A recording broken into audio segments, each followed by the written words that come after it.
نعم، خليني أضيف الآن بعد ما شافوا الجمهور القاسمي أبناء المدينة صغار وكبار وتابعوا.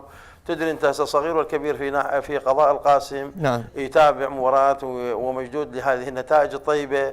أصبحت هناك أصوات كثيرة من الوسط الشعبي القاسمي أنه دعوات مبادرات لدعم النادي ماديا، وهذا الدعم سيكون دعم شعبي وإحنا شاكرين لهم. أما بخصوص الرواتب، تعرف أنت الرواتب احنا ما عندنا عقود ما عندنا رواتب.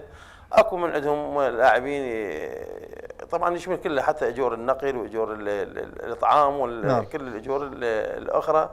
اكو مليون واكو مليون 800 واكو 700 واكو 600، واحنا اكثر تقريبا نصف الفريق ايضا من ابناء المدينه. يعني هذا احنا قادرين عليها، لانه لحد الآن احنا مستوفين كل اللاعبين، مستوفين كل رواتبهم وما مطلوبين ولا دينار واحد بالنسبة للاعبين. وهذا الحمد لله وشكر، هاي يمكن منذ سنين طويلة احنا ما مطلوبين للاعبين.